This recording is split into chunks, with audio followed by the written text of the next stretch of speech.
¿Qué tal, amigos? ¿Cómo estamos? Una noche más aquí con todos ustedes en directo para las redes sociales y un poquito más tarde para los telespectadores. ¿Cómo están? Semanita interesante, ¿verdad? Lo hemos pasado bien. Muchas novedades, muchas cosas que contarles. Bueno, pues vamos a ver el equipo que ha venido esta noche. Don Juan Miguel Rodríguez, muy buenas noches. ¿Cómo estamos? Buenas noches, don Javier. Yo soy fiel a las palabras del señor Ábalos y espero que usted no me quite, vamos, que yo me tengo ya ganado el puesto, que esto, después de 47 años, pues no hay quien me mueva, quien me eche de aquí. Bueno, ya ven ustedes, esto de la política crea hábito. El señor Ábalos dice que no se va. Se desdice usted y dice, no, aquí no tiene nadie ganado el puesto. Pues ya está, y no lo tengo. Y el señor Rodríguez insiste en que él, ¿se acuerdan ustedes de Cristóbal Garmoño? Los que somos más jóvenes lo recordamos, el famoso y el Felipito Tacatún, yo sigo, pues aquí don Juan Miguel Rodríguez, que él sigue. Señor Gómez, usted también sigue. Sí, yo, bueno, seguiremos las consignas del señor Ábalos de aquí. Algún derecho tenemos que tener después de tanto tiempo. ¿Perdón? Algún derecho adquirido tenemos que tener, ¿no? No sé, no hay que nombra el equipo de semana a semana, pues entonces... Pero no hay que dar paso a las nuevas generaciones, no hay que dar paso a la gente joven, no hay que darle oportunidades... Ya ven ustedes, nos aquí... está llamando viejos, mayores... No, estoy llamando simplemente lo que son. Pero lo que está claro... A reciclar. Lo que está claro es que nosotros tenemos unos derechos adquiridos por permanencia en el tiempo que el señor Ábalos no tiene porque no lleva tanto como nosotros. Pues nosotros tenemos más antigüedad. Del gobierno no lo echa nadie. Bueno, pues ya ven ustedes. Buenas noches, don José Antonio Medina. Buenas noches, Javier. ¿Cómo estamos? Pues bien, viniendo a encontrarme con los medios de la prensa, que tenía un par de semanas sin contacto, vamos, con ellos. ¿No venía usted en el avión de Air Canada, no? No venía. Afortunadamente no venía y afortunadamente todo ha terminado muy bien y enhorabuena al piloto y felicidades a los pasajeros y tripulación, ¿no? Y oiga, y a los cuerpos de seguridad del Estado y a los controladores aéreos y al ministro Ábalos que estaba en la terminal, como bien dice el señor Rodríguez ayer, para que nadie le quite el puesto. Bueno, pues ya ven ustedes, llevamos toda la tarde en vilo, más o menos, con el tema de la situación producida por este vuelo de Air Canada que despegó del aeropuerto Adolfo Suárez con destino a Toronto y que sufrió unos desperfectos en el momento de despegar, que tendrán que explicarnos los técnicos qué es lo que ha pasado, y esas piezas del tren de aterrizaje que parece que se han soltado impactaron con un motor y durante 4 horas los han tenido sobrevolando el cielo de Madrid y sus aledaños para consumir ese queroxeno, porque recordarán ustedes que hará poco tiempo, hará aproximadamente un mes, un avión en Estados Unidos soltó este material encima de una casa privada y desde entonces parece que prohíben que se suelte el carburante que llevan las aeronaves por encima de las viviendas. Y ahí la han tenido volando a baja altura hasta que ha consumido el peso necesario para poder hacer un aterrizaje que, bueno, evidentemente tiene mucha espectacularidad y probablemente ustedes a estas horas ya lo hayan visto 40 veces en vídeos y en reproducciones, incluso ya circulan vídeos de pasajeros dentro del avión durante la toma de tierra. Pero bueno, señor Gómez, usted no ha tenido nunca una situación de estas, ¿no? Pues afortunadamente no. La verdad es que he cogido unos cuantos cientos de aviones y la verdad es que nunca he vivido una situación así. La verdad es que no debe ser fácil. No debe ser fácil porque aunque los aviones son el medio de transporte más seguro que hay, según todas las estadísticas, sí que es verdad que cuando ocurre un accidente, que son poquísimos, pero cuando ocurre suelen ser mortales. Señor Rodríguez, ¿usted se imagina estar en un avión a 400, 300, 500 metros de altura durante 4 horas esperando, sabiendo que le falla un motor, sabiendo que el tren de aterrizaje no funciona? Debe ser para el pasaje una agonía importante, ¿no? Evidentemente, yo no es que tenga pánico a volar, pero vamos, lo poco que vuelo, cuando escucho algún ruido que no me gusta, alguna caída de altura, de altitud, lo primero que hago es mirar a la azafata y ver qué es lo que hace la azafata. No le pierdo detalle, porque es la que te pueden dar o cuando sale ya el comandante y te explica, pues mire que pasa esto y no se preocupe y demás. Tan solamente he tenido una vez un viaje de Málaga a Canarias, que recién despegado de Málaga tuvimos que volver al aeropuerto por un incidente personal de los pasajeros, un pasajero que se puso.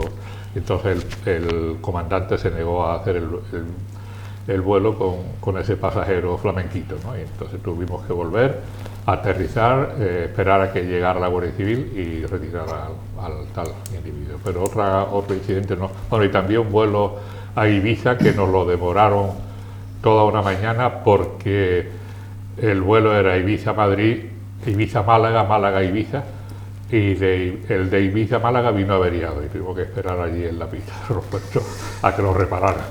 Bueno, pues hoy, para los que hayan tenido que viajar a Madrid, habrá sido un día complicado, porque a primeras horas de la mañana se cerraba el aeropuerto Adolfo Suárez por culpa de unos drones. Después resultó ser solo uno, pero que fue avistado por los comandantes de varias aeronaves.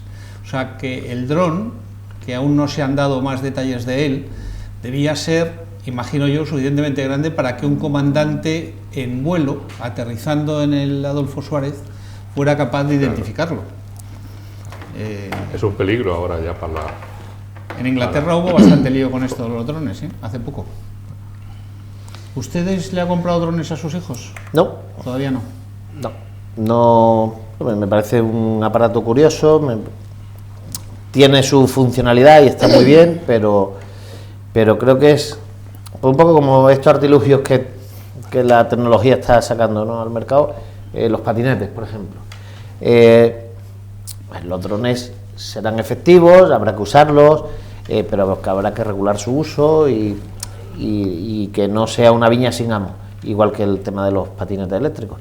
Habrá que regularlos, controlarlos de alguna forma, no sé si con una matrícula o como sea, y establecer unas normas de uso suficientemente claras y que permitan la seguridad tanto de los usuarios, pero sobre todo de los que no somos usuarios, y evitar accidentes.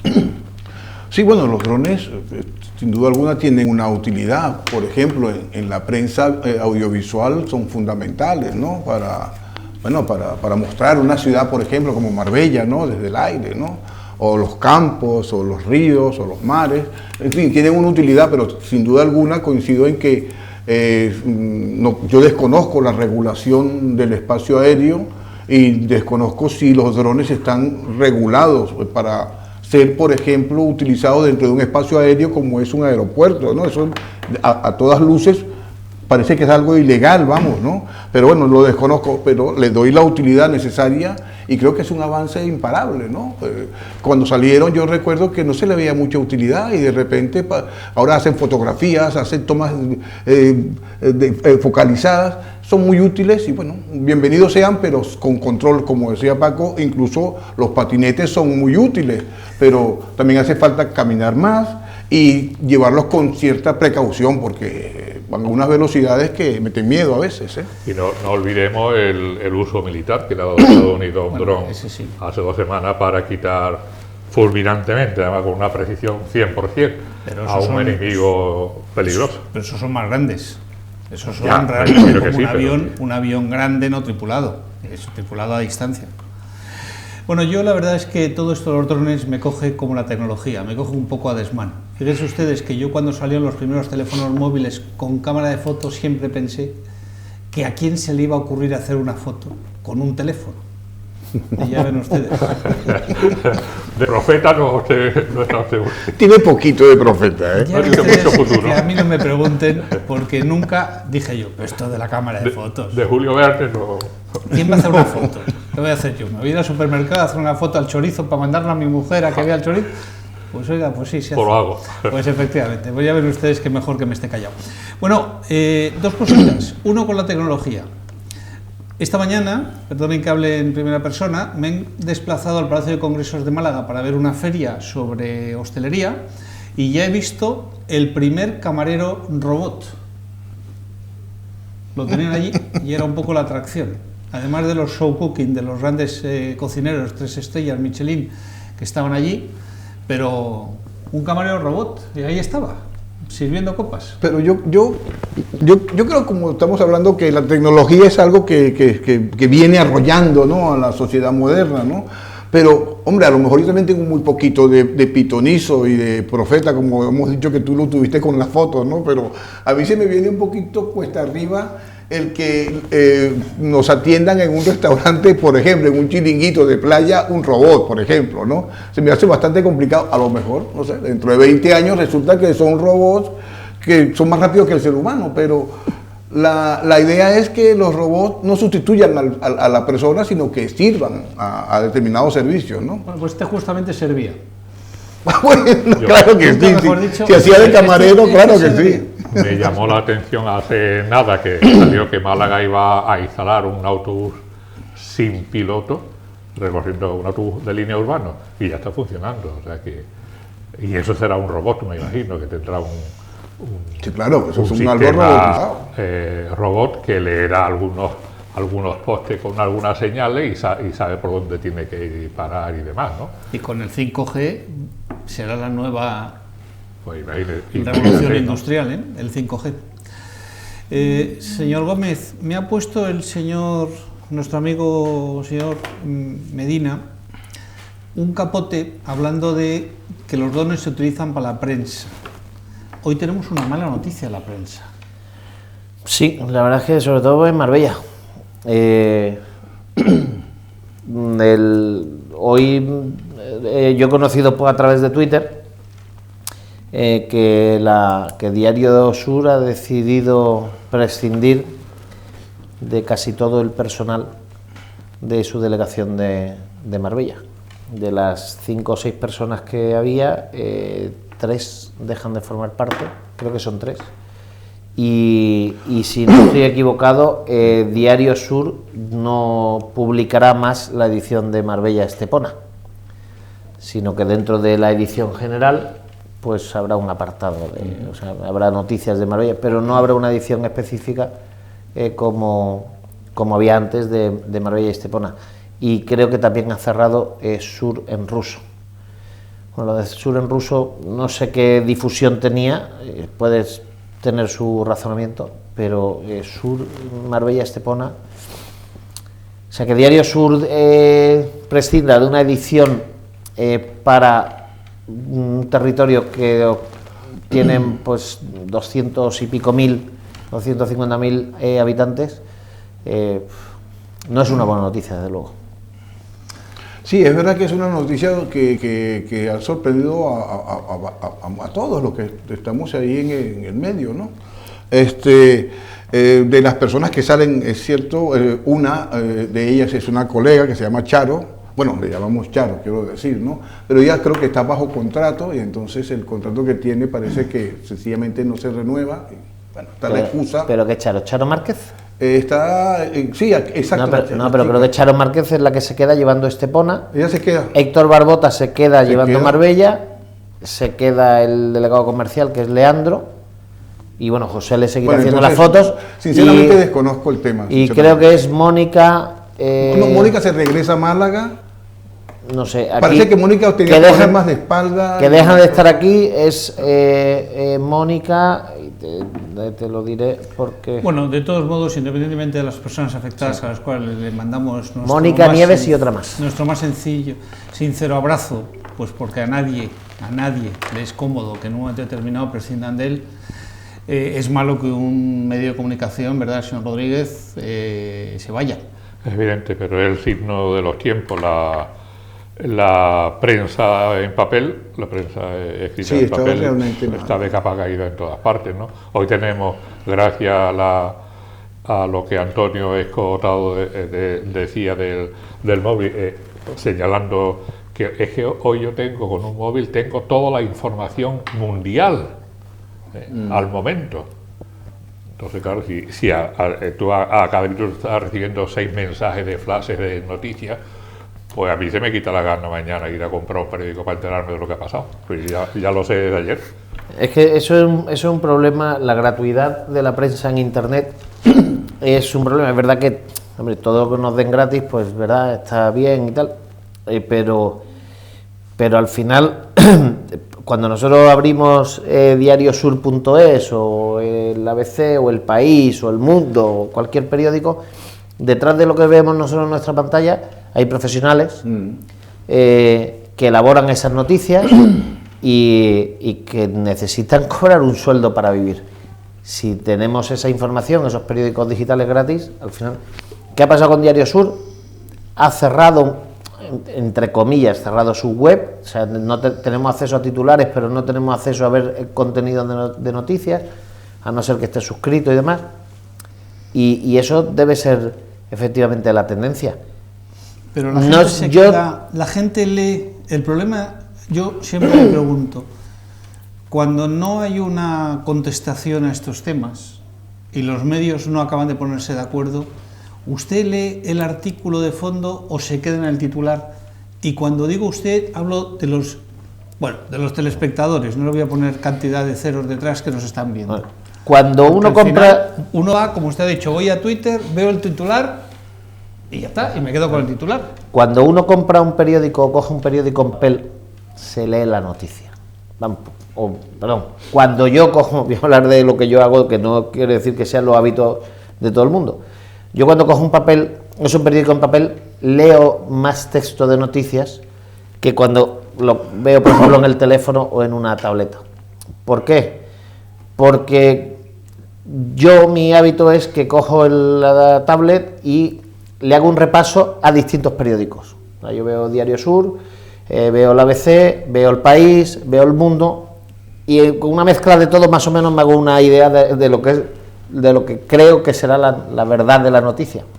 Pero ahí es verdad que leo básicamente el titular y el destacado. En papel se lee más, o sea, profundizas más en la noticia. No tienes el abanico de puntos de vista de visitar distintos periódicos, pero sí profundizas más en la noticia. Eso es lo que yo hago, que no sé si será común a los demás. Yo lo que hago, y usted me corrige, es leo el titular y en cambio, si tengo un periódico, leo el articulista. Me voy al articulista, no tanto a la noticia que ya más o menos sé de qué va, sino a ese escritor articulista que a usted le gusta, que usted sigue, pues no sé, Umbral o algunos que ustedes conocen, ¿no? Que ahora ya efectivamente ya sé que no existe, desgraciadamente, pero voy al articulista, Amón, al que a usted le guste. Sí, yo creo que la sociedad en la que estamos viviendo en este momento, que es una sociedad de lo inmediato, de lo rápido, como decía Juan, abres el teléfono y tienes la noticia de Afganistán, la tienes aquí ahora mismo si buscas Afganistán, nos ha ido llevando al titular, ¿no? Al titular y al apartado que se destaca por debajo del titular para tener una noción más cercana de la noticia, pero mucha gente se queda ahí, lamentablemente mucha gente, y cuando digo mucha gente incluyo a nuestros políticos también, ¿no? También los meto ahí. Es cierto que el placer de leer un periódico de papel te obliga y te lleva quizás a desmenuzar más la noticia, pero el papel se ha ido quedando para un público más reducido, ¿no? El País, el gran periódico, pues ya no es el periódico de antes, no tiene el tiraje de antes, ¿no? O El Mundo, o el ABC, o el Marca, ¿no? Que son los periódicos que más se leen en España, ¿no? Pero bueno, yo creo que nos estamos quedando en el titular. Yo sí suelo leer los titulares y las noticias de los periódicos digitales, porque bueno, tengo la formación esta de tener un medio digital, de estar en un medio digital, ¿no? Y esto pues te vuelca a estar informado en lo digital, porque es que además es lo que se ha ido imponiendo de una manera avasallante, porque es mucho más económico, es más rápido y es más fácil de modificar en un segundo. Un papel, lo que está escrito, ahí se quedó. El digital lo puede modificar, ahora mismo lo puede modificar, puede ampliar, disminuir o crear erratas, ¿no? Esta sociedad de los medios, además, en todo caso, los medios de prensa siempre, aunque se haya dicho que es el cuarto poder, es un cuarto poder por la influencia, pero económicamente el poder lo tienen son los propietarios, porque nadie más tiene ese poder, ¿no? En los medios de prensa, ¿no? Un ejemplo que me acaba de saltar hace un minuto, una noticia flash. Gibraltar queda fuera del acuerdo Brexit, Unión Europea-Gran Bretaña. ¿Y qué consecuencias tiene eso? Bueno, primero no me lo creo. Tiene consecuencias para ello bastante ¿Pero grandes. usted cree que es una noticia falsa o auténtica? No, es de la razón, yo creo que Pero que dice que es Gibraltar una no entra noticia dentro que se da en del Bruselas, Brexit. que Dentro del queda acuerdo. fuera del acuerdo que va a hacer. Queda como colonia. O sea, O sea que fuera de Gibraltar va a la... tener que hacer un acuerdo con España directamente. Significa eso. O irnos a las Naciones Unidas, que ya lo decretaba como colonia en su día. Hombre, claro, ahora España le pondrá sus condiciones, le dirá, pues bueno, pues nacionalidad conjunta. Y ya está, si queréis. Hay, hombre, la cosoberanía, que es algo que se ha hablado muchas veces como el primer paso para, no se sabe si en algún momento recuperar la soberanía completa sobre el Peñón. Yo dudo mucho que Gibraltar la acepte. Es verdad que Gibraltar puede tener un serio problema si se queda sin ningún tipo de convenio con España. Si se queda aislada, pero señor Gómez, no tenemos que olvidar. Pero, señor Gómez, se queda Gibraltar y los 10.000 trabajadores que entran todos los días a trabajar. 14.000. Bueno, he dicho 10.000 por decir un número, no los he contado. Bueno, Claro, yo escuché que a son la... unos números que son unos números que son un montón de miles de familias Eso iba a decir, afectadas también. que O sea, que Gib- yo creo que alguien tendrá el criterio de no intentar cerrar la verja de repente, ¿no? Eso es lo que quería decir, que la falta de acuerdo, hombre, a Gibraltar para Gibraltar puede tener consecuencias graves, pero no debemos olvidar este lado de la verja y las 14.000 personas, que bueno, yo fue unas declaraciones que oí del alcalde de La Línea, es decir, que eran 14.000 los españoles que iban a trabajar cada día, que entraban a trabajar cada día, bueno, no sé si cada día, 14.000 españoles que trabajaban en Gibraltar. Al final son 14.000 personas, 14.000 nóminas, que para la zona del campo de Gibraltar, ojo. Bueno, Espere, si no, hacemos una cosa, señor Medina. Le pregunto, señor Rodríguez, y voy con usted enseguida. Muy Porque bien. el señor Rodríguez ha levantado la mano. No, porque aparte de los trabajadores españoles, que son ciertos y que son desde hace muchísimos años, La Línea ha vivido siempre económicamente, se ha mantenido por Gibraltar, y cuando cerraron la frontera en el famoso cierre de Castilla, pues la Línea cayó en lo peor económicamente, ¿no? Y ahora pues sobrevive todavía gracias a Gibraltar, pero es que también hay una cosa, un pasaje de ida y vuelta, que es que hay 35.000 llanitos que viven en España, que vienen a dormir a España todos los días, y muchos están empadronados y muchos tienen sus hijos en España, en colegios españoles. Sí, el tema del Brexit, pues es un tema que no nos acogió de sorpresa porque ya esperábamos que esto sucediera. Lo que queda ahora es la negociación para dentro de un año, saber cuáles son las ventajas que va a sacar cada una de las partes, ¿no? Todo parece indicar que Inglaterra lo va a tener un poquito complicado, ¿no? Pero la Unión Europea también, porque deja de tener muchísimo dinero y de tener el segundo, el tercer país más poderoso de la Unión Europea, en cuanto al PIB, ¿no? Era el 13% del PIB, de los 16 millones de euros que aportaba la Unión Europea, ¿no? Pero a mí me preocupa, aparte de Gibraltar, sin duda alguna, lo cierto es que existen países que no forman parte de la Unión Europea y que se pueden mover libremente por los tratados comerciales que existen, aún no siendo parte de la Unión Europea, y beneficiarse de esta libre circulación, ¿no? Como Islandia, por ejemplo, o creo que Liechtenstein, ¿no? Es que el tratado Schengen no solamente aplica a la Unión europea, sino a otros países que firmaron el acuerdo, como fue Noruega, Islandia, Suiza. O sea, tú entras a Suiza, pasas la frontera o la aduana y tienes ciudadanos, tiene 3 colas: ciudadanos suizos, ciudadanos Unión Europea, otros ciudadanos, no, otras nacionalidades. Pero esos son acuerdos bilaterales. Exacto. ¿No? Y además que son acuerdos fijados mucho en los acuerdos laborales también. Gran Bretaña lo que aspira es a tener un acuerdo de libre comercio sin aranceles tipo Canadá.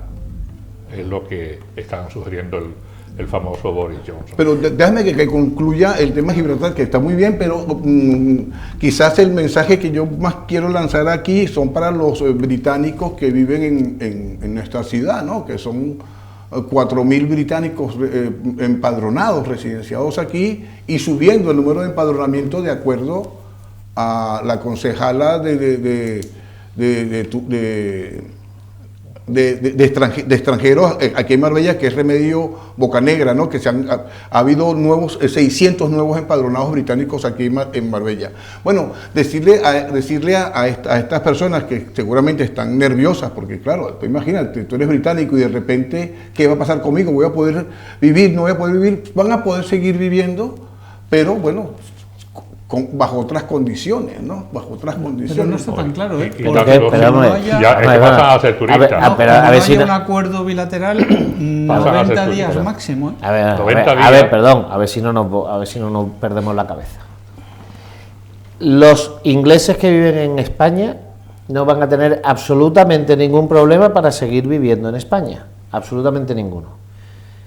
Porque en los años 60 y en los años 70, que España no estaba en la Unión Europea, aquí vivían miles de ingleses en toda la costa.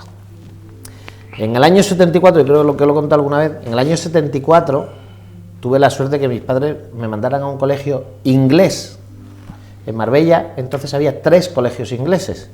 Si había colegios ingleses, no un colegio bilingüe como hay ahora, no, un colegio inglés, es porque había muchos ingleses viviendo y montaban los colegios para sus hijos.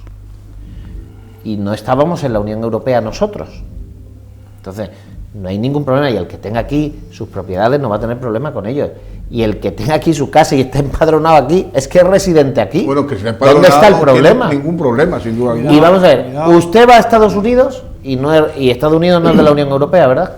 No es. Y puede entrar y salir y no hay problema, ¿verdad? Y si usted, perdón, si yo voy a Estados Unidos y quiero vivir allí, y quiero tener allí una casa y tener una segunda residencia, o quiero vivir allí, voy y me compro mi casa, demuestro que puedo mantenerme, que no voy allí a delinquir, sino que puedo mantenerme, y me dan permiso de residencia. Lo que no me dan es permiso de trabajo, pero sí me dan permiso de residencia en Estados Unidos. Y van a cambiar algunas cosas en el apartado laboral, en el sanitario. En el sanitario, de todas formas, no debemos olvidar que la mayoría de los británicos que viven en la costa tienen su seguro médico, que les cubre su seguro médico británico, que les cubre aquí y le va a seguir cubriendo. Lo mismo aquí, nosotros no nos podemos hacer nuestro seguro médico para que nos cubra solo en España, en Europa o en el mundo entero. Entonces, la cobertura sanitaria pública, pues también ahí puede haber algún cambio, pero yo repito, creo que le estamos dando mucho más vuelta e importancia a consecuencias que no van a ser tan graves. Pero es que como hay muchas preguntas y pocas respuestas, entonces no sé si, Juan Miguel, lo que estamos hablando coincidíamos en que si es cierto que el cambio de estatus o de rol de Inglaterra al salirse del Brexit hace que tú, siendo británico, sin formar parte de la Unión Europea, puedas seguir moviéndote por el mundo de la Unión Europea o en el espacio económico, comercial de la Unión Europea, siempre y cuando, si tienes más de 5 años, residencia permanente sin problema. Menos de 5 años, permiso laboral hasta que se vence el contrato. Es que estas son las preguntas que están en el aire y las respuestas que se están dando por algunos expertos, ¿no? Ellos no estaban en la Unión Económica porque no habían adoptado el euro. Ellos seguían con su divisa. Y la circulación de capitales, hombre, Israel no es de la Unión Europea, ¿vale? Suiza no es de la Unión Europea, Estados Unidos no es de la Unión Europea. Pero hay acuerdos. Vale, sí. Pero ahora va a venir aquí, no muy lejos de donde están estos estudios, una inversión de una empresa americana que se llama Four Seasons. Hay fondos israelitas invirtiendo en el centro histórico de Málaga. Sí, pero estamos hablando de... En Rusia hay miles de rusos que tienen propiedad en España y que invierten en España, y Rusia tampoco está en la Unión Europea. Señor Rodríguez, ¿usted quería algo? Hombre, mi opinión es que estamos en una situación inédita. A partir del 1 de enero de 2021, el pasado no pinta nada. O sea, Gran Bretaña se ve obligada forzosamente a entablar acuerdos con todos los países, con lo que, por ejemplo, con España, ¿no? ¿Por qué? Porque España tiene 350.000 residentes en Gran Bretaña y Gran Bretaña tiene 400.000 residentes aquí, que todavía este año se benefician, como en el pasado, de la Seguridad Social Española, se beneficia de todo, como ciudadanos españoles equiparados, ¿no? Pero vamos, eso tiene que cambiar necesariamente, porque entonces de qué te vale a ti figurar o pertenecer a la zona euro o a la Unión Europea si ahora sale un país de aquí que lo revienta, además porque ellos han reventado la Unión Europea y va a seguir todo igual. Tiene que cambiar, tiene que notarse en algo. Y yo creo que si a nosotros nos interesa, por supuesto, porque tenemos aquí miles de ciudadanos británicos residiendo. De hecho, ya ha habido, desde que salió esta posibilidad, ayer o antes de ayer salió una noticia que ha habido 600 británicos, sobre todo en el Levante, que han pedido nacionalizarse en España, hacerse españoles, a todos los efectos, ¿no? O sea que hay un temor. Lo que está claro es que, independientemente de los comentarios que aquí revertamos, ya veremos a 31 de diciembre, de los 4.000 empadronados, ¿cuántos quedan? Del turismo que sigue llegando, si se frena o no, y de cuántas propiedades se ponen a la venta. Esto es un problema, como bien decían ustedes, de tiempo. Que, como dice el señor Gómez, no pasa nada. Pues ya está, encantados todos de que no pase nada. Pero yo soy más de la línea del señor Rodríguez de que algo tiene que pasar, porque es que si no, pues mire usted, y en Estados Unidos, el segundo que se va a salir es Italia. O sea, Italia usted ya sabe, acabando... claro, pues, entonces entrará Puigdemont, que para eso quiere independizarse, para coger el puesto de alguien. Pero usted sabe, señor Gómez, que en Estados Unidos, para todo eso que usted ha dicho, que es verdad, hace falta un procedimiento muy complejo para que a uno le den el visado L1. Pues yo he tenido una sobrina viviendo en Estados Unidos como estudiante, y lo único que tuvo es que justificar que tenía recursos económicos para mantenerse. Y que estaba estudiando. Y que no podía trabajar. Y que estaba estudiando. Y una universidad o un college o un sitio que certificara que se había matriculado. Y le dan un visado que se llama I-20. Tú te puedes ir a vivir a Estados Unidos a decir... 3 meses. Me retiro, quiero morirme en Estados Unidos, vida contemplativa, y tengo mis recursos para mantenerme de por vida, y te dan permiso de residencia. Tienes que pedir el L1, que es un visado que es el que te dan, pero tienes que justificarlo. Es que, cuando en los años 60 y 70 venían los ingleses aquí y se instalaban aquí, también pedían unos papeles. Claro, yo no sé el visado. ¿Que va a ser más incómodo? Será más incómodo. Que su sobrina, que probablemente esté en edad educativa... No, estuvo. Bueno, estaría allí con esa tema. Y este señor Medina, que conoce por qué vive en la zona, para ir a Estados Unidos a estudiar, necesita el visado de estudiante. Y si no, y no puede trabajar, no puede hacer nada. El señor Medina, cuando vino de su país a residir a España, haría un trámite documental, que si hubiera sido de la Unión Europea no tenía que hacerlo. Dependería de si tenía familiares españoles o no, que es... Bueno, no nos vamos a meter en este embrollo. Que va a ser más incómodo, bueno, sí. Que van a tener que hacer algún papeleo, sí. Claro. Que van a poder vivir aquí, sí. Claro. Y que algo cambiará, también. Y probablemente, primero, el tema que dice de la cobertura sanitaria, yo no estoy seguro, pero creo que España hace como una relación de cuánto dinero cuesta el servicio que ha prestado pero eso y se lo eso cobra no y se intercambia. Ahí Pues va. si allí viven 400.000 y aquí 350.000, Pero o al tienen que revés, firmar- pues más o menos, Tienen que firmar ese Claro, convenio, pero- o sea, porque pero ya lo ha acuer- dicho el y ministro. firmarán Y, convenios. bueno, Acuérdate, Y probablemente si ven que hay peligro para que puedan seguir residiendo aquí, que no lo va a haber, muchos británicos decidirán empadronarse aquí. Luego, igual nos viene hasta mejor. y solicitar- Ya lo están acuérdate haciendo, ya lo están haciendo. de Solicitar dos la cosas. nacionalidad.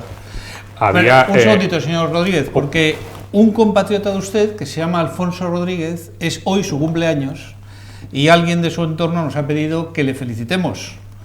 Pues, don Alfonso, muchísimas felicidades y que cumpla usted muchos más. No debe ser pariente suyo, ¿no, don Juan Miguel?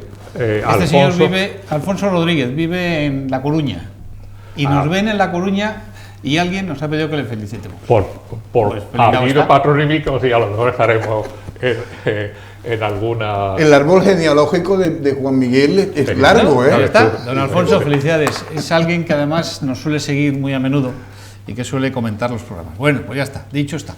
Decía usted, señor Gómez, porque si no nos... ¿Han visto ustedes lo que se ha liado en Andalucía y en el campo con la subida del salario mínimo interprofesional? Evidentemente.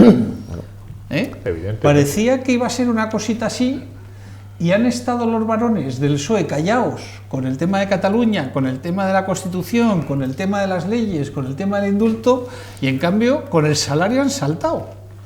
Por cierto, oiga, me ha encantado la foto de todo el grupo parlamentario de Podemos aplaudiendo al rey esta tarde. Qué bonito. Menos la bancada, ¿eh? Ojo, ¿Eh? la bancada no.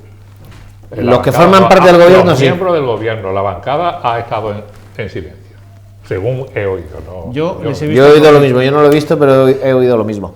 Pero es que no debemos Los olvidar, miembros del gobierno sí, pero... es que los señores de Podemos, estos que iban, ¿cómo era? A los Borbones, no sé qué, que lo iban como a la guillotina o algo así, ¿no? El ciudadano Borbón. Han ya. jurado lealtad al rey para acceder al cargo de ministro y de vicepresidente y tal. Entonces, claro, una cosa es Bueno, hablar y otra cosa es vámonos al salario mínimo. cuando se toca pelo, ¿verdad? La gente cambia. Cuidado, vamos Hombre, al salario el salario mínimo, interprofesional. ayer precisamente lo comentaba con el señor. El salario mínimo se ha hecho mucho y no se han dado cuenta, yo creo que no sé si por ignorancia o por qué, no se han dado cuenta que a quien más van a perjudicar es al más débil económicamente. La mayoría de las actividades económicas están reguladas por un convenio y los salarios de convenio no tienen nada que ver con el salario mínimo interprofesional. ¿Dónde se aplica el salario mínimo interprofesional? En aquellas actividades no reguladas, que suelen ser actividades más básicas o con un recorrido económico más corto, como por ejemplo pasa en el campo. Y a los pequeños agricultores, bueno, y a los no tan pequeños, les van a fundir los plomos. Y no va a pasar, por ejemplo, en los invernaderos, que eso ya son industrias, porque los invernaderos, al menos en Almería, un trabajador cobra de 70 euros diarios para arriba. Eso está muy por encima del salario mínimo interprofesional. ¿A quién van a hacer polvo? Al pequeño agricultor. Lo van a machacar, al pequeño comercio que no esté regulado en una actividad en concreta. Ahí es donde van a venir los problemas. Y no estaba... El amigo Garzón, su hermano, le ha hecho un flaco favor, porque la mayoría de la gente cree que el tuit lo ha escrito Garzón, el ministro de Consumo, y no fue él, sino su hermano. Y en el tuit decía que el que no pudiera pagar 950 euros más a un trabajador, que cerrara la empresa y que dejara sitio a alguien que fuera capaz de montar un negocio más, o una actividad más rentable. Hombre, se lo podría haber dicho a su hermano, que el que no sea capaz de pagarle a sus empleados que cierre su partido político y se vaya a su casa y que deje espacio a gente más eficiente, porque Izquierda Unida sabemos lo que ha hecho con su personal, sobre todo en la Comunidad de Madrid. Y después, oye, mire usted, a ustedes lo están defendiendo mucho la gente de la industria del cine. Y de hecho salió en los Goya, Eduardo, es que no me acuerdo del apellido, Eduardo, no me acuerdo del apellido. Reclamando más dinero público para hacer películas. Este señor, su última película, recaudó 81.000 euros. Y le dieron 1 millón de euros de subvención. Pues mire usted, si usted no es capaz de generar contenido atractivo para los espectadores, dedíquese usted a otra cosa, pero no le demos subvención, ¿no? Es que hay que tener mucho cuidado con las barbaridades que se dicen, sobre todo gente ignorante como el hermano del señor Garzón, que ha demostrado ser un absoluto ignorante, porque no son 50 euros más, son casi 500 euros más en el último año, porque pasó de unos 700 a 900, ahora 950, son 250, más las cotizaciones sociales, se ponen por encima de 400 y pico euros, todos los meses, para pequeñas empresas o negocios como la pequeña agricultura. O sea, es insostenible.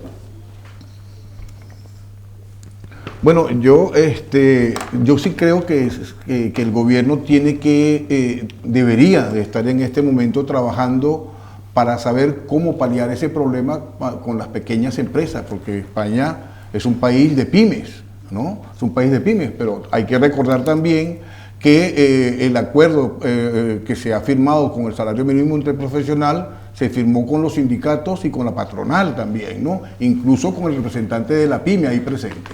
Entonces, bueno, esto ha sido avalado, pero no se ha llegado a esa perfección de, bueno, ¿y ahora qué va a pasar con estas pequeñas empresas que tienen a lo mejor 1 o 2 empleados? Una peluquería, por ejemplo, como decía una señora que salía por televisión, si yo tengo 2 peluqueras y no produzco para poderle pagar 950 euros, pues tendré que prescindir de una. Eso es un hecho que sin duda alguna hay que considerar. Pero bueno, parece que hay un acuerdo general en que hacía falta un incremento salarial del salario mínimo, hacía falta, y que no solamente es eso, sino que se pretende continuar con los incrementos salariales hasta concluir la legislatura para llegar a los 1.200 euros, si no me equivoco. El 60% del salario medio nacional. Del salario medio nacional, ¿no? Entonces, bueno, yo estoy de acuerdo en que el salario mínimo interprofesional crezca, pero también es cierto que hay que mirarlo, no con ojos de que esto es un error y un fracaso, sino mirarlo en base a los ingresos y los gastos, ¿no? Que eso es muy importante. Ya en el último programa que hicimos aquí hablábamos de gastos de 23.000 millones de euros y de ingresos de 6.000 millones, algo por el estilo. Bueno, por ahí van los tiros, pero en todo caso, bienvenido sea el salario mínimo y que el gobierno no pierda de vista estas empresas pequeñas que, como decía Paco, y es verdad, porque hace un año fue, creo, si no me equivoco, un 22 punto y algo por ciento de incremento salarial, y ahora es de un 5.5% de incremento, o sea que es un 27-28%, y esto se soporta en los bolsillos de quien paga, ¿no? Y entonces, hombre, yo sé que es muy fácil ser revolucionario, ¿no? Y decir que está muy bien, pero también es verdad que se puede ser revolucionario, pero pensando en que el dinero sale de algún lado, ¿no? Pues yo no sé, yo tengo aquí un cuadro estadístico que publica la prensa, y el salario mínimo interprofesional español es inferior al resto de Europa, y hay una política en la señora Ursula von der Leyen que quiere unificar todos los salarios mínimos europeos, ¿no? Con lo cual nos van a dar, o le van a dar a los empresarios una patada en la espinilla, porque tenemos el más bajo. Lo que eso significa es que los servicios que esos empresarios presten, algunos van a subir. Pero no es el más bajo, porque aparte, entre otras cosas Portugal, que está gobernado por una coalición de socialistas y comunistas, o sea, más o menos una coalición, es parecido al gobierno que tenemos ahora mismo aquí en España, está creciendo y bueno, lleva años ya que hace que salió de su crisis, precisamente adoptando posturas o criterios totalmente contrarios. Y Grecia no ha tocado el salario mínimo interprofesional, lo tiene más, pues lo tiene más bajo que... Yo interpreto mal este cuadro, comparativo del salario más bajo que el nuestro, mínimo interprofesional en la UE. Y de más bajo está España, y el más alto Bulgaria, Dinamarca, Italia, Francia, Portugal también. ¿Bulgaria más alto que España? Según este cuadro, sí. Pues te garantizo que no. Es que yo creo que incluso en Inglaterra el salario mínimo interprofesional está por debajo del de España. Fíjate lo que te digo. Lo que pasa es que en Inglaterra la mayoría de los trabajos tienen un complemento por productividad. Esas sí que son reformas que habría que aplicar. Y el más alto es el de Malta. De todas formas, esta señora, yo no sé qué ha bebido, qué ha fumado, o algo que no venden en los estancos. O sea, si quiere hacer eso, oye, estaría muy bien que un español ganara lo mismo que un noruego. Pero entonces tendremos que tener el mismo coste de vida, las mismas riquezas naturales, la misma política fiscal, ¿verdad? Porque en Irlanda ganan más dinero que aquí, claro, pero es que allí las empresas pagan el 12,5% de impuestos a sociedades. Con 950 euros de salario mínimo interprofesional, según una tabla que circula por ahí, hay muchísimos obreros, solteros sobre todo, que van a tener que cotizar y van a ganar menos que con los 900 euros. Si tienen 2 pagadores, sí, van a tener que cotizar. No, con un solo pagador no, porque no llegan a los 18, creo que son 18.000 euros, 15.000 euros. 18.000 euros. Pasa de 12.000. Con los 950. ¿Eran 12 o eran 18? 12.000, los exentos son 12.000. Ah, no, pues entonces van a tener que tributar. De todas formas, la retención, si no tiene grandes deducciones, la retención va a ser... Si está casado o lo que sea, pero soltero, va a ser pierde. similar. Yo he leído un estudio que ha hecho un fiscalista, y es desde la subida de los 700 euros hasta los 900, y ahora a los 950, creo recordar que era el 64% de esos 250 euros de subida los iba a recuperar el Estado como impuestos, entre IRPF, cotizaciones sociales. O sea, el 64% de esa subida lo recupera el Estado vía impuestos. Claro. Increíble, ¿eh? Y aparte de eso, la vida laboral o el futuro del trabajador en España, con el sistema de pensiones que no se le garantiza a partir de 2050 y que tiene que suscribir un plan privado de pensiones, pues de que va a vivir una persona que tenga que... Yo, de verdad, que, o sea, ojalá en Europa todos ganáramos lo mismo, pero tendríamos que jugar con las mismas reglas. Tendríamos que tener el mismo coste de vida. Y ahora dice, bueno, es que mi hijo está viviendo en Londres y trabaja allí de camarero y gana 3.000 libras. Pues que a lo mejor con 3.000 libras en Londres no es lo mismo que ganar 2.000 euros. Es que igual con 2.000 euros aquí o 1.500 euros aquí vive mejor que con 3.000 libras en Londres. Y si ya te vas a Noruega, donde una cerveza vale 8, 10 o 12 euros, pues... Y claro, y aquí nos tomamos una caña por 1,20, 1,40, 1,50. Claro, es que la diferencia en el coste de vida es abismal. Claro. Estaría muy bien que en Europa todo el mundo tuviera el mismo salario mínimo interprofesional referenciado al nivel medio de vida. Eso es bastante complicado, sin duda alguna, el tener... Es complicadísimo el tenerlo en un mismo país o tener distintos salarios mínimos en un mismo país como para tener todos el mismo salario en 27 países, ¿no? Es inviable, o sea, es que vámonos a Venecia y tomémonos un café, o a París, y vale el café lo que aquí vale 4 o 5 cafés. Claro, pues el sueldo allí tiene que ser más alto que aquí, pues si no, es que la gente no puede ni poner un pie en la calle. Pero a igualdad de... O sea, que aquí sigamos ganando... o sea, que nos siga costando lo mismo vivir y que ganemos lo mismo que gana un luxemburgués, pues es inviable. Es absolutamente imposible. Pues ya ven ustedes, no nos ponemos de acuerdo. Pero bueno, así es las cosas.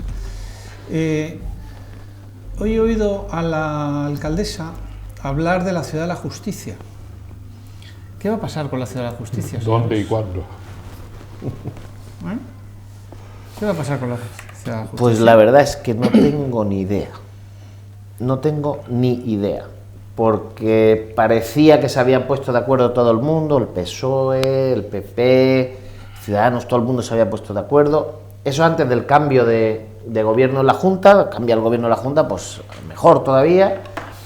Y resulta que por lo visto la ubicación escogida no se puede. No respeta la mediana por la separación a la reserva que tiene que tener la carretera, algo de eso creo que es. 25 metros desde la mediana de la carretera. Es un problema del Ministerio de Fomento. Señor Medina. Pero es que me estabas mirando, pero no sé Claro, si estaba me mirando. querías preguntar Bueno, o... si es del Ministerio de Fomento lo tenemos claro, el señor No, porque Ábalos. tengo otra pregunta en cuanto que terminemos con esta, porque ya sé que hay gente que le gusta que hablemos un poquito también de Marbella. Tengo otra pregunta. Bueno, ¿Vamos rápido? Bueno, Se nos acaba el tiempo, ¿eh? Uno de los temas es que en la nueva ubicación que se ha destinado para la Ciudad de la Justicia o el Palacio de Justicia, que está hacia la Cañada, hacia el centro comercial, al norte del centro comercial, es la orografía, que es uno de los temas que dicen que es complicado, porque ahí tiene terraplén, tiene pendiente, y eso va a obligar... Va a obligar a hacer obras, la torrecilla. a invertir más dinero, más vialidades, más servicios, más obras, ¿no? Eso es uno de los problemas que se encuentran, ¿no? José Antonio, ¿es la misma ubicación donde se quería trasladar el polígono o es otra distinta? Esa era una de las zonas donde se quería trasladar en su momento el polígono, era una de las zonas. Pero bueno... ¿Y por qué? Hoy Marbella tiene mucho suelo, como para ir a coger siempre suelos, o el de al lado del hospital del señor Ávila Rojas. Lo de ahí arriba, si es donde iba, sí, es donde iba esto, la finca del señor Judah Binstock, que fue el que pagó la moción de censura. O sea, de verdad, joder, no se puede coger un sitio normal. Bueno, ¿qué sucede? Que aparte de la orografía, pues hay cauces de ríos que no se pueden invadir. Entonces eso parece que está limitando el que se pueda hacer una obra medianamente o económicamente rentable, ¿no? Porque según datos de hoy mismo, estos gastos se podrían elevar a más de 3 millones de euros para hacer las obras ahí, ¿no? 3 millones de euros, no, tiene que ser mucho más. Bueno, esos son los datos que dijeron hoy algunos políticos, ¿no? Si van a hacer un edificio para aunar todas las sedes judiciales, sí, con 3 millones de euros no vamos a quedar cortito, ¿eh? Igual es solamente el movimiento de tierra, ¿no? No, bueno, porque yo también he eso pensado está un poco todo lo que es la yo también he pensado en que las obras esto va a ser muchísimo más caro, pero bueno, es que estoy tratando de resumir todo para terminar este tema, yo terminarlo muy rápido, ¿no? Y además a eso se le complica el tema de que ahí hay un nudo de circulación que une varias carreteras, ¿no? Ojén, La Cañada y todo esto, y esto habría que solucionarlo y parece que no ha sido contemplado. En fin, y después están que hay muchos terrenos allí, pero de miles y miles, de cientos de miles de metros cuadrados de un par de particulares, ¿no? Que no digo los nombres porque no vienen al caso, ¿no? Que eso podría ser rentabilizar mucho especulativo a estos señores propietarios, ¿no? Entonces esto, que el gobierno no había dicho nada de eso, es lo que se ha ido publicando en la prensa, y es verdad, Entonces, se han dado nombres, metros, mapas, cauces, servidumbres, y el gobierno no ha podido decir que no es cierto lo que se ha publicado en la prensa, o lo que hemos publicado nosotros, más exactamente, ¿no? Aquí lo que tenemos que hacer es traernos a los chinos. Segunda pregunta. Pero Paco tiene razón, si tenemos mucho terreno, porque siempre escogemos el peor. Entonces, esa pregunta es que yo hoy la hice, pero ¿por qué escogemos los peores? Es que todos son malos, digo, pero alguno será bueno, ¿no? Alguno habrá. Pero señor Medina, yo creo que Paco dice esto por el hospital que han construido en la ciudad china en 10 días para... Ya está construido. En 10 días se ha construido el hospital. Aquí llevo 10 años. Se acabó. Y es todo la burocracia, con doble R, burocracia que tenemos en este país. Llevamos 10 años, o ya 11, con la ampliación, no con el hospital, con la ampliación del hospital parada. Bueno, pues tenemos parada el centro de salud. En Wuhan, en 10 días, en Wuhan, ya lo han inaugurado hoy, han hecho un hospital para 10.000 enfermos. No, 1.500 camas. No, 1.500 camas. Sí. Y dentro de 10 días inauguran otro con 1.000 más. O sea, la pera. Traigamos a los chinos, que nos hagan la ciudad de la justicia, que terminen el centro de salud de San Pedro. Aquí tenemos 50 obreros y allí meten a 50.000. Pasamos de este tema que veo que no les interesa nada y les voy a preguntar. ¿Qué les han parecido las declaraciones hoy de la alcaldesa hablando de que hemos tenido 1 millón más de viajeros en el servicio público de autobuses gracias a que ha entregado ella hoy la tarjeta 60.000 de gratuidad? Gratis no es, eso lo pagamos entre todos, pero bueno, pues si tenemos 2 líneas más con el mismo número de autobuses que antes de renovar la concesión y encima viaja más gente, supongo, para los usuarios, yo que no soy usuario, tengo la tarjeta, pero no la he usado en mi vida. Supongo que el servicio que se está dando será peor que antes. El horario es, ya se lo digo al responsable de aquí, y seguramente ustedes están de acuerdo conmigo, es terrible. No se cumple un horario. Llegan de 2 en 2 juntos, luego otro tarda hora y cuarto en pasar. Oiga, yo creo que esto es lo que la gente pide, ¿no? Señor Rodríguez, pues nos vamos yendo, que ya se nos acaba la hora. Me están diciendo por... Es verdad, yo tengo la tarjeta y soy usuario frecuente porque me muevo mejor con arreglar mi horario con el del autobús y llevarme el coche.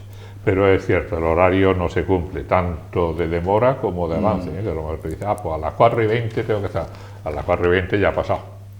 ¿A que a ti te importa? Que hay dos veces que va uno detrás de otro la misma línea también.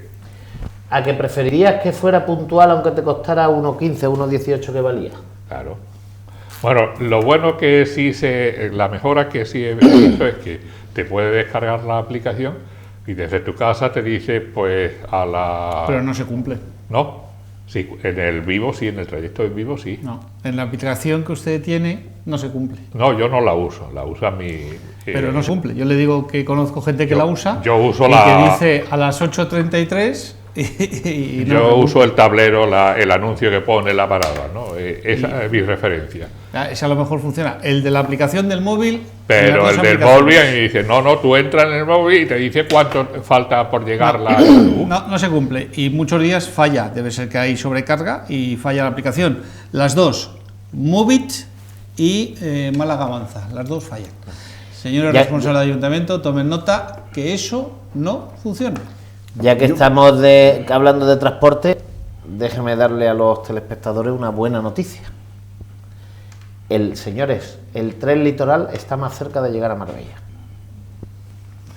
Bueno, no es broma, Perdonen, y no son los santos inocentes, no es usted que es una broma. Nos vamos yendo. Hoy es día 3 de febrero, no 28 de diciembre. Es San Blas. ¿Y por qué digo que el tren litoral está más cerca? El martes pasado, algunos tuvimos la suerte de escuchar durante 40 minutos, totalmente boquiabiertos, al alcalde de Málaga, a Paco de la Torre. Ya. Digo boquiabierto porque durante 40 minutos hiló un discurso perfectamente estructurado, no sin leer un papel, sin sacar un papel del bolsillo. Todo en la cabeza, un lujo de alcalde, y hizo referencia a la necesidad que tiene la costa de Málaga y Málaga de la costa. Y planteó que quizás es el momento de que Málaga capital coja la bandera y lidere el proyecto del tren litoral, porque Málaga capital necesita de la costa, y la costa, la movilidad ahora mismo está como está, y que un buen tren para la movilidad de la costa sería... Entonces, no es que vaya a haber tren, pero hoy, gracias a ese discurso de Paco de la Torre, esa iniciativa de Paco de la Torre, o ese ofrecimiento de Paco de la Torre, yo diría que el tren hoy está un poquito más cerca de que alguna vez sea una realidad. Señor Rodríguez, muchísimas gracias. Ha sido un placer tenerle con nosotros. A usted, Javier, y espero que cuento seco. Ya sabe usted esta nómina, o sea que aquí, mientras que haya nómina... Si no me da usted el salario mínimo, bueno, nunca se sabe, no hablemos de esos temas, que luego viene... Ahora ya no viene... ¿Cómo se llamaba el antiguo ministro? Montoro, viene Montero. Tanto monta tanto Montoro como Montero. Pues eso, se me había olvidado el nombre ya bueno, pues eso, del ministro. Cristóbal Montoro, jienense. Cristóbal Montoro. Señor Gómez, muchísimas gracias, ha sido un placer. Y señor Medina, latinpress.es, que yo le sigo, en las redes sociales, ya saben, pueden seguirle ustedes también. Muy interesante los artículos que publica y la información que tiene. Algún día les hablaremos de Venezuela con profundidad. No sé si llegará, pero algún día lo vamos a hacer. Y la semana que viene le hablaremos del gobierno. No se vayan. Muchísimas gracias. De verdad que sin ustedes este programa no tendría ningún sentido. Y gracias por estar ahí y sobre todo por contar que nos ven. Y al amigo del señor Medina que se dedica a hacer castañas, al lado del Hospital Quirón, y que sé que nos sigue, pues un cordial saludo, porque es un producto sensacional. Esas castañas están como pocas cosas buenas en Marbella. O sea, que pásense por allí, que todavía hace frío y apetece ese cucuruchito de castañas. Estamos al lado del Hospital Quirón. No, hablo del Hospital de la Costa del Sol. Del Hospital de la Costa del Es un Sol. buen amigo que vende unas castañas. Ah, sí, ahí en la esquina del aparcamiento. Exquisitas, que ahí las come incluso el gran cocinero madrileño, Dani García, también las ha recomendado. Pero lo bueno de este caso es que este es un Señor Medina, ¿cuándo cree usted que le van a escuchar? Perdón. Vale, ¿quiere usted que le escuchen? Es un fiel seguidor nuestro, nuestro vendedor de castañas.